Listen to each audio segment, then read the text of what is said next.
Guys, welcome back to my channel. അപ്പോൾ ഇന്നൊരു morning വ്ളോഗാണ് കേട്ടോ. അപ്പോൾ രാവിലെ നമ്മൾ കുറച്ച് നേരത്തെയാണ് എണീറ്റത്. എന്നാൽ കിടന്നത് ഒരുപാട് വൈകിയാണ് കേട്ടോ. വാവ ഉറങ്ങാൻ തന്നെ 3 മണി ആയിട്ടുണ്ടായിരുന്നു. അതുകൊണ്ട് തന്നെ ആ ഒരു ടൈമിൽ നമ്മൾ കറിയൊക്കെ വെച്ചിട്ടുണ്ടായിരുന്നു. അപ്പോൾ നല്ല സിമ്പിളായിട്ടൊരു ചിക്കൻ കറി ആട്ടോ വെച്ചത്. അതിനുശേഷം രാവിലെ എണീറ്റു, പിന്നെ ഒന്നും കൂടി ഒന്ന് ചൂടാക്കിയൊക്കെ എടുക്കുന്നുണ്ട് കറി. അതുപോലെ ഇന്നത്തെ ദിവസം ഇക്കാക്ക് ജോലിക്ക് പോകണം കേട്ടോ. ഒരു 8 മണിയൊക്കെ ആകുമ്പോൾ പോകണം. ഇന്നൊരു 6:30 ആയപ്പോൾ നമ്മൾ എണീറ്റിട്ടുണ്ടായിരുന്നു. അങ്ങനെ നമ്മൾ കറിയൊക്കെ ചൂടാക്കാൻ വെച്ചതിന് ശേഷം വാവയ്ക്ക് വേണ്ടി ഒരു മുട്ട പുഴുങ്ങാന്ന് വെച്ചു.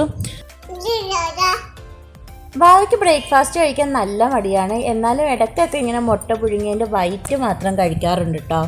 അങ്ങനെ നമ്മൾ കോഴിമുട്ട ഒന്ന് പുഴുങ്ങാനൊക്കെ വെച്ചിട്ടുണ്ട്. പിന്നെ അതിന് ശേഷം ഇക്കാക്ക് പുട്ട് മതി എന്ന് പറഞ്ഞു. അങ്ങനെ പുട്ടിനുള്ള മാവും കൂടി ഒന്ന് സെറ്റാക്കുവാണ്. പുട്ടുണ്ടാക്കാൻ മിക്കവാറും പുട്ടുപൊടി എന്ന് പറഞ്ഞൊരു ബ്രാൻഡിൻ്റെ പൊടിയാട്ടോ യൂസ് ചെയ്യുന്നത്. നല്ല അടിപൊളി പൊടിയാണ്. അപ്പോൾ നമ്മൾ കുറച്ച് കൂടുതൽ വെള്ളം ഒഴിച്ച് നനച്ച് വെക്കും. ഒരു 2 മിനിറ്റൊക്കെ ആകുമ്പോൾ മാവ് കറക്റ്റ് പാകത്തിന് കിട്ടും.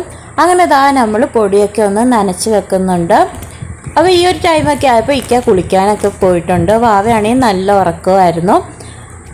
ഇവിടെ ഇക്കാക്ക് പുട്ടും ചിക്കൻ കറിയും ഭയങ്കര ഇഷ്ടമാണ് കേട്ടോ. അതുകൊണ്ട് തന്നെ മിക്കവാറും ഇവിടെ പുട്ടായിരിക്കും. അപ്പോൾ പുട്ടിങ്ങനെ സ്ഥിരമായതുകൊണ്ട് എനിക്ക് നല്ല മടുപ്പായിരുന്നു. അങ്ങനെ ഞാൻ കുറച്ച് പൂരി ഉണ്ടാക്കാമെന്ന് വിചാരിച്ചു. ഇക്കാക്കാണെങ്കിൽ പൂരി തീരെ ഇഷ്ടവുമല്ല.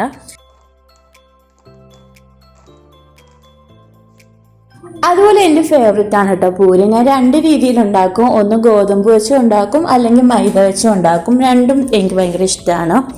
അങ്ങനെ മാവൊക്കെ ഒന്ന് കുഴച്ചെടുക്കുന്നുണ്ട്. അപ്പോൾ കഴിഞ്ഞ ദിവസം ഒരു വ്ളോഗ് കണ്ടപ്പോൾ വലിയ രീതിയിൽ പൂരിയൊക്കെ ഉണ്ടാക്കുന്നുണ്ട്. അതുകൊണ്ട് ഇത്തവണ കുറച്ച് വലിയ രീതിയിലാണ് കേട്ടോ പരത്തിയത്. അങ്ങനെ മുഴുവൻ പരത്തിയതിന് ശേഷം നമ്മൾ ഓരോന്നായിട്ട് പൊരിച്ചെടുക്കാൻ വേണ്ടി പോവുകയാണ്. പക്ഷേ ആദ്യത്തെ പൂരിയെല്ലാം കുളമായി പോയിട്ടുണ്ടായിരുന്നു. കാരണം എൻ്റെ പാത്രം ചെറുതായിപ്പോയി. ഞാൻ പരത്തിയത് വലിയ രീതിയിലുമായിരുന്നു. പക്ഷെ നല്ല ടേസ്റ്റ് ഉണ്ടായിരുന്നു. പക്ഷെ ഒരു ലുക്ക് ഉണ്ടായിരുന്നില്ല കേട്ടോ. അങ്ങനെ നമ്മളൊന്ന് പൊരിച്ചെടുക്കുകയാണ്. അപ്പുറത്ത് നമ്മൾ ചായക്കുള്ള വെള്ളവും കൂടി വെച്ചിട്ടുണ്ട്. അപ്പോൾ കടും ചായയാണ് കേട്ടോ.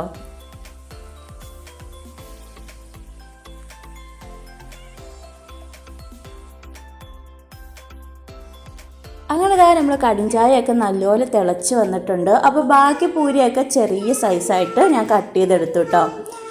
അപ്പോൾ അതൊക്കെ നല്ല രീതിയിൽ വന്നിട്ടുണ്ടായിരുന്നു. അപ്പോൾ ഇന്നത്തെ ബ്രേക്ക്ഫാസ്റ്റ് ആയിരുന്നു നമ്മൾ പുട്ടും പൂരിയും ചിക്കൻ കറിയൊക്കെ ആയിരുന്നു. അപ്പോൾ പൂരിൻ്റെ കൂടെയൊക്കെ മുട്ടക്കറി ആണെങ്കിലും കിഴങ്ങാണെങ്കിലും എല്ലാം എനിക്ക് ഭയങ്കര ഇഷ്ടമാണ് കേട്ടോ. അതുപോലെ പണ്ടൊക്കെ ട്രിപ്പ് പോകുന്ന ടൈമിൽ പൂരിയും മസാലയും അതുപോലെ തന്നെ തേങ്ങാ ചമ്മന്തി ആയിക്കോട്ടെ കോമ്പിനേഷനായിട്ട് തരുന്നത്. അതും നല്ല അടിപൊളി ടേസ്റ്റാണ്.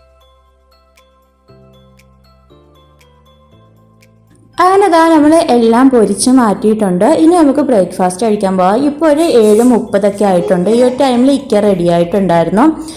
അതുപോലെ ഈ ഒരു ടൈമിൽ വാവ നല്ല ഉറക്കമായിരുന്നു. അങ്ങനെ നമ്മൾ ബ്രേക്ക്ഫാസ്റ്റൊക്കെ എടുത്തു വെച്ചു. അപ്പോൾ ആൾ ഇടയ്ക്കൊന്ന് എണീറ്റിട്ടുണ്ടായിരുന്നു. പിന്നെയും കരഞ്ഞ് ഉറങ്ങിപ്പോയതാണ് കേട്ടോ. സാധാരണ ഞാൻ കഴിക്കുന്ന ടൈമിൽ എണീറ്റ് വരുന്നതാണ്. പക്ഷേ ഇത്തവണ വന്നിട്ടുണ്ടായിരുന്നില്ല.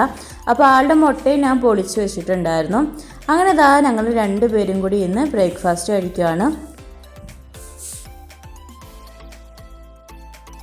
പിന്നെ നമ്മൾ ഇന്നലെ ഉറങ്ങിയപ്പോൾ ഒരുപാട് വൈകിയെന്ന് പറഞ്ഞല്ലോ. അതുകൊണ്ട് തന്നെ രാവിലെ എണീറ്റപ്പോൾ നല്ല ക്ഷീണമായിരുന്നു കേട്ടോ. അങ്ങനെ നമ്മൾ പൂരിയും അതുപോലെ തന്നെ ചിക്കൻ കറിയൊക്കെ ആയിട്ട് കഴിക്കുകയാണ്. നല്ല അടിപൊളി ടേസ്റ്റായിരുന്നു. എനിക്ക് ഭയങ്കരമായിട്ട് ഇഷ്ടപ്പെട്ടു. നല്ല ക്രിസ്പി ആയിട്ടുള്ള പൂരിയായിരുന്നു. അതുപോലെ നമ്മൾ ആദ്യം ഉണ്ടാക്കിയ പൂരി മാത്രം കുറച്ച് കട്ടിയായിട്ടുണ്ടായിരുന്നു. ബാക്കിയെല്ലാം നല്ലതായിരുന്നു കേട്ടോ. അങ്ങനെ നമ്മൾ ബ്രേക്ക്ഫാസ്റ്റൊക്കെ കഴിച്ചു. അതിനുശേഷം മിക്ക പോയതിന് ശേഷം കുറച്ച് സമയം കിടന്ന് ഉറങ്ങുന്നുണ്ട് കേട്ടോ. അത്രയും തലവേദനയായി പോയിട്ടുണ്ടായിരുന്നു. അതുപോലെ ഇന്നത്തെ ബ്രേക്ക്ഫാസ്റ്റിൻ്റെയൊക്കെ വിശേഷങ്ങളൊക്കെ അത്രയൊക്കെ ഉള്ളൂ കേട്ടോ. എൻ്റെ ചാനൽ ആദ്യമായിട്ട് കാണുന്നവരാണെങ്കിൽ ഒന്ന് ലൈക്ക് ചെയ്യാനും ഷെയർ ചെയ്യാനും അതുപോലെ ഇഷ്ടപ്പെട്ട കമൻറ്റ് ചെയ്യാനും മറക്കല്ലോ കേട്ടോ. അതുപോലെ തന്നെ ഇതുവരെ സബ്സ്ക്രൈബ് ചെയ്യാത്തവരാണെങ്കിൽ ഒന്ന് സബ്സ്ക്രൈബ് ചെയ്ത് സപ്പോർട്ട് ചെയ്യുക. അപ്പോൾ അത്രയേ ഉള്ളൂ. അടുത്ത വീഡിയോ ആയിട്ട് വരുന്നവരെയും ബൈ ബൈ.